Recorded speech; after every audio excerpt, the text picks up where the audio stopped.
Hit it! Welcome to the Space in Between podcast, a series where we will talk about everything and anything mental performance in a bite-sized fashion. I'm Sienna, and as per usual, I'm here with Frida. We are both certified mental performance consultants from Ireland and Sweden, respectively.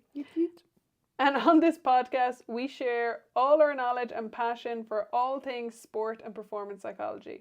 This includes all things mindset, exercise, sport, everyday life, and insights into how we help ourselves and others with developing our mindset. And that's exactly what we're going to do today. It is indeed. Talk about our recent experiences and our learnings from them. That's it. So, as you'll have seen from the title of this podcast, Post-Event Blues, we both have had some post-event blues recently. My personal experience being the Handball All-Ireland Championship coming to an end. A sad end on my part. And for you? Yeah, a little bit more important than the All-Ireland Championship. My triathlon, I did it.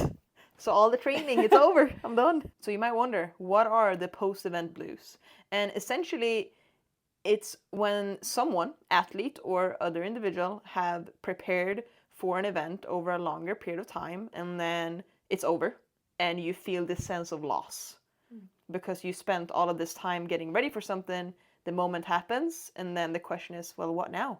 I don't have that to prepare for anymore.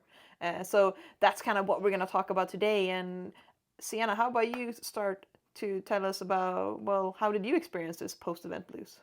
Yeah, so this handball season, in reflection, not even just this last championship, I feel like I have been training for a handball competition since last summer. Honestly, though, this season has been going on forever. Or did go on forever. Yeah, because this year the first competition of the season was the World. So It's not like you're like, you like want to peak for the first competition of the season. Yeah.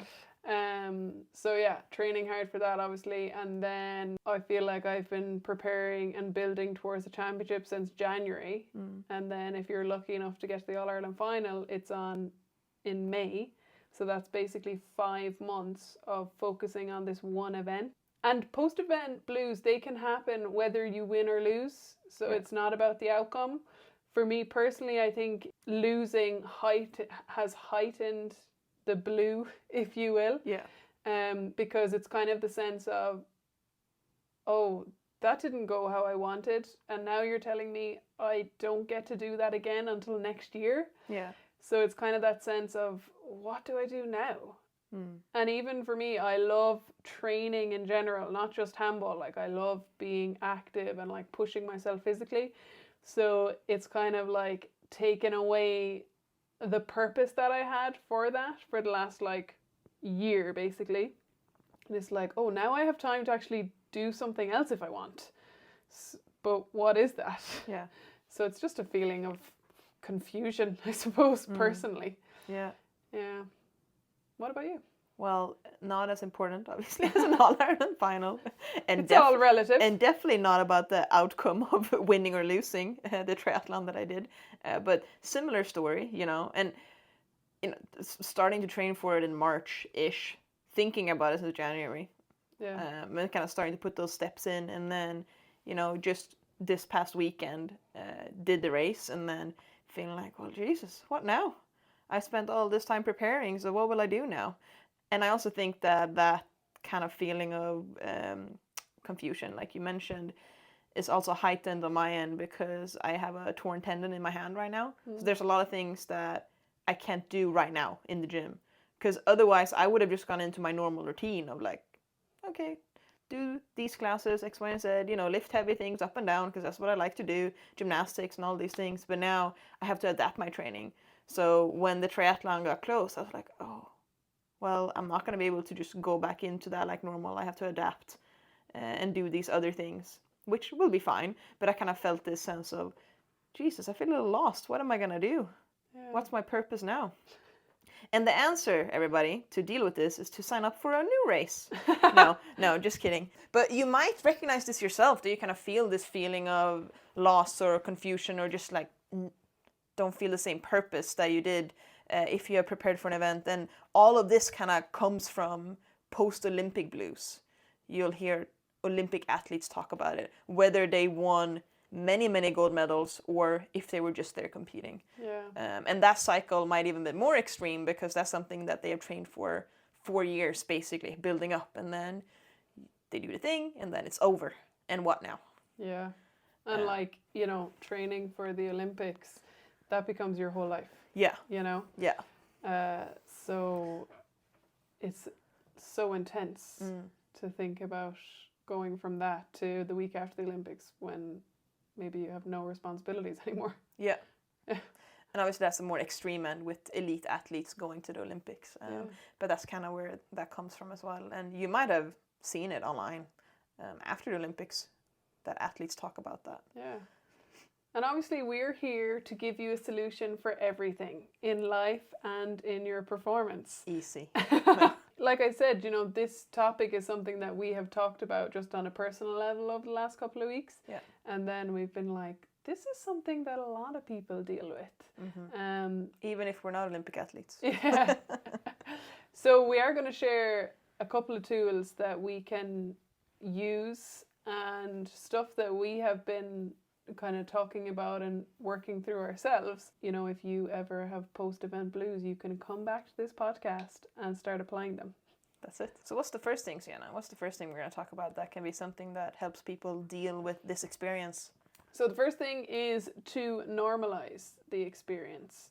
And I even found myself after the All-Ireland final, you know, I kind of found myself like, you know, maybe downplaying how I was feeling and like saying, it's just sport, you know, I know there's more important things in life. And like, yeah, we do know that for the most part. Like, there are more important things in life than the outcome of this game.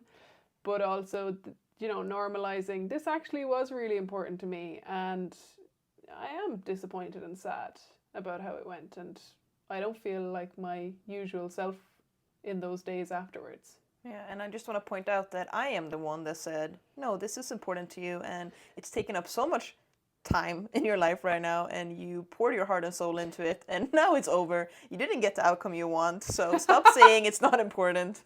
Sienna also walked around many days afterwards saying, I have no goals anymore, no purpose, and you might have seen it on her social media as well.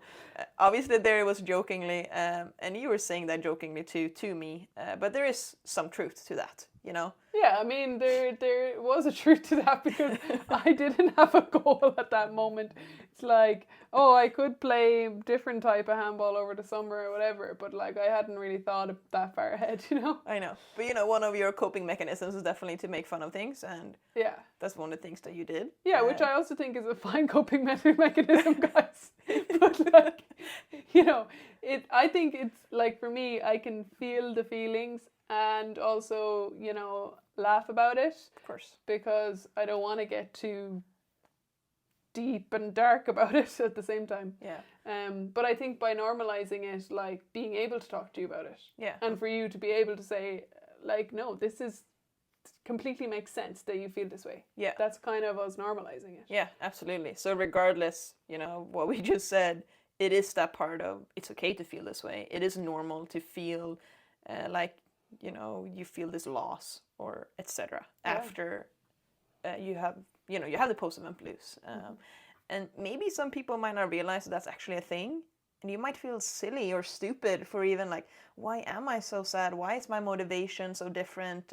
Why don't I feel like I want to go into the gym or go for a run or whatever else it is that it pertains to? Yeah. That kind of brings us to the second thing that's helpful in good segue in dealing with post-Olympic blues.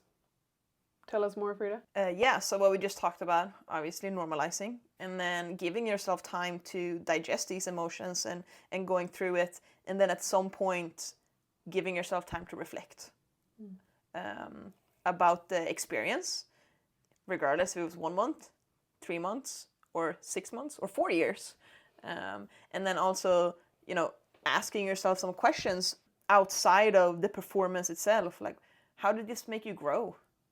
Yeah. You know, what are some things in your personal life that maybe changed or improved or whatever it is when we think back on this experience? So looking at the entire process of preparing for the event rather than just the event. Exactly. I mean, we've talked about that many times. It's about the process, right? And the change happens in the process. You don't go from day 1 to day 180 and all of a sudden things have changed. It's in between, the space in between there, where where that change happens and the growth happens. And that can obviously be a roller coaster too. But recognizing that and looking at it from a bird's eye perspective. Yeah, and I think like when I think about myself, like I felt very disappointed in my performance in the event itself. So then after a few days, you know, I was able to think about, okay, what am I proud of? And maybe at the start it's difficult to think about being proud of your performance when you're not actually happy with your performance. But like there's many things to be proud of in the lead up to that moment. And that was just like one day in the last 5 months that you spent building towards this thing. Yeah, exactly. So 3 questions you can ask yourself very simply is, what am I proud of? What are 3 things I'm proud of? What are 3 things that made me grow as a person? And what did I learn? Or something like that. You know? And that can kind of guide us. Keep digesting this time of our life, right? And allow us to move forward. Maybe there are certain things during that time period that you're like, things I want to keep doing, things I want to change. Yeah. You know? So maybe some habits change during that time period, and there are some things that we want to do and some things we don't want to do anymore. So then let's move on to the last thing that we can do to cope with our post-event blues. What's the third and last one, Sienna? We have normalized. Yes. We have digested. Woohoo. Reflected. And now something that's can be really helpful in not like limiting post-event blues, but maybe being able to move through them more effectively, efficiently, if you will, is seeing ourselves as more than, you know, a handball player or someone who's competing in a triathlon or a soccer player or whatever it is. Seeing your identity. Yeah, seeing your identity as more than just that athletic identity. Yeah. So then once that athletic endeavor is over, you know, I know, well, there's a lot more to me than just playing handball. So maybe now is a time that I can pour myself into other things more. Like maybe, you know, that could be work or it could be relationships. It could be things maybe you were saying no to and now you actually have time for. Seeing the opportunity in maybe you have time, you know. And with that, you can set new targets for yourself. They could be related to your sport or your whatever you're focusing on. It doesn't have to be like, forget about your performance area, focus on something else. Like it could well be you do sign up for another race that you're going to work towards. And if you're like us, you sign up for a half marathon, which we did. And like that's helpful for me because I like to do different things when I'm not like intensely focusing on handball. Yeah. Because it gives purpose to my training and it's just cool. Yeah. You know, it's not too deep beyond that.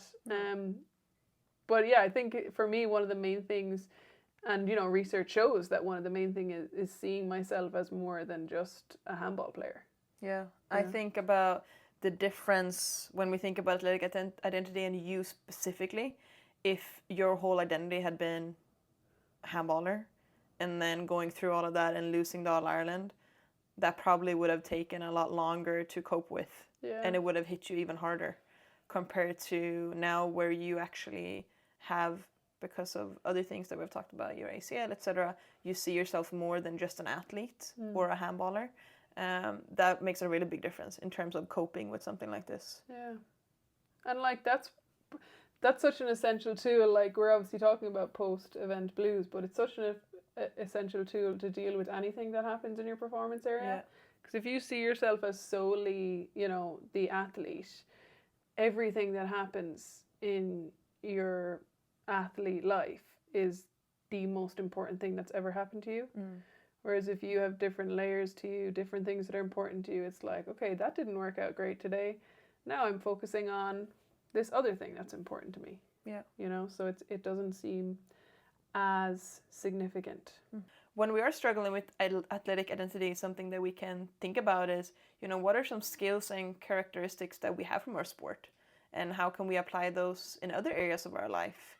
Because all the things that we have from our sport, we have them in all the other areas too. Yeah, you and know? that can be really helpful. Like thinking about, okay, I'm a good communicator, a good leader, a good teammate. I'm good at adapting.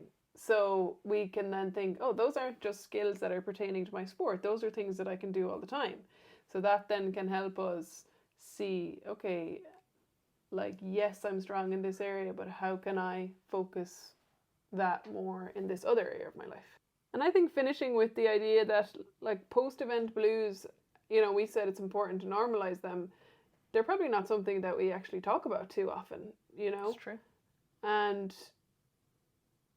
you know, if you're on a team especially, or, you know, you're an individual athlete, but you have people close to you, like, if you say what you're feeling, there's probably someone else who can relate to that, you know, 100%. and who understands that.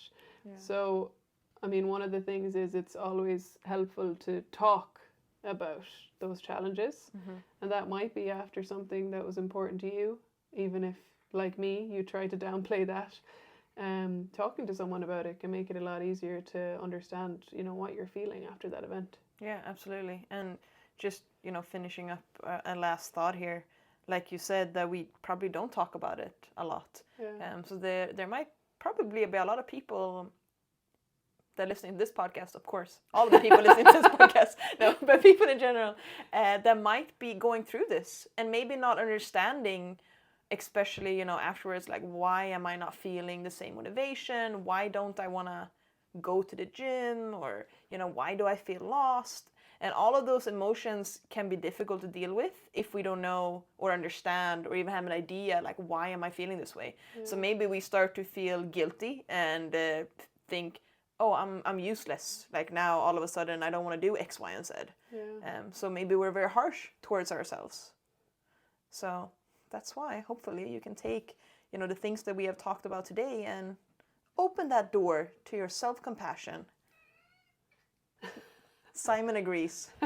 Simon is the cat. Yeah, the producer of this podcast. I don't know if people can hear that, but Yeah. our cat is meowing aggressively. He is. He said that that's enough, so we're going to wrap it up. We will. Thank you for joining us, and Yeah. remember to keep using the space in between. There we go. See you in the next one, or hear you in the next one. You'll hear us. Bye. Bye.